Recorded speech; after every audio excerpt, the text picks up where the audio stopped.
We're surrounded by arguments all day, every day. It's on social media, it's at the dinner table, everywhere.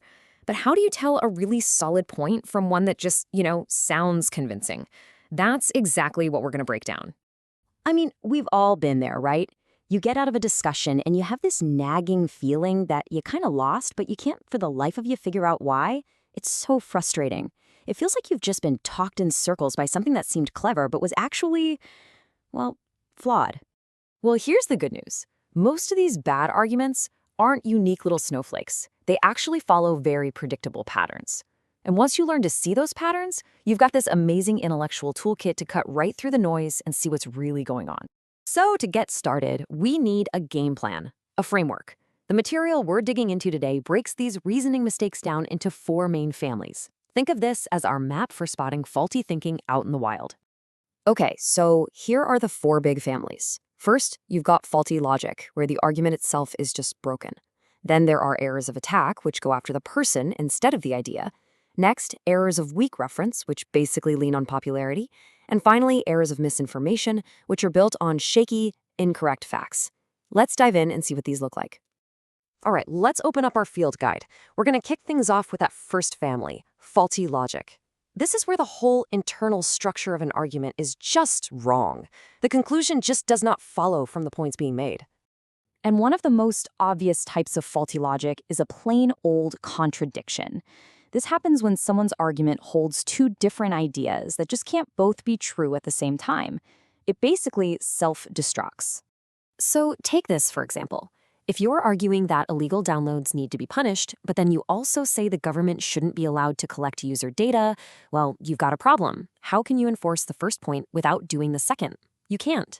The argument just completely falls apart. Okay, next up is a really big one, the false cause fallacy. This is when we make the mistake of thinking that just because one thing happened right after another, the first thing must have caused the second. You see this kind of thinking in superstitions all the time. For instance, a student might think, hey, I used the computer, then I got a bad grade. But hold on, did using the computer actually cause the bad grade? Probably not, right? By mixing up the sequence of events with what actually caused it, they've jumped to a totally flawed conclusion. Okay, time for part 2 of our little field guide. We're shifting gears a bit now. We're moving away from errors inside an argument's logic and looking at how arguments are presented, and often how they're attacked. And that brings us to errors of attack. This is such a classic diversion tactic. Instead of actually dealing with the points someone is making, you just attack the person. The goal here is simple. Make the person look bad so their idea looks bad too. See how that works? It doesn't matter what Zelda is actually arguing, it gets completely lost. All the focus shifts to her personality. I mean, whether she's rude or not has absolutely nothing to do with whether her argument is factually correct, but it's used as a weapon to poison the well and get everyone to dismiss her. Now, for our third family of errors, weak references. You might know this one as the bandwagon fallacy. It's the idea that something has to be good or true just because a whole lot of people are doing it or believe it. It's all about substituting popularity for actual solid evidence. I mean, this line could be about literally anything, couldn't it? A new phone, a trendy jacket, you name it. But the logic, or lack thereof, is always the same. The reason you should get one has nothing to do with its quality or if you need it. Nope, it's all about social pressure. It's the assumption that the crowd is never wrong. So our final family of errors is all about misinformation.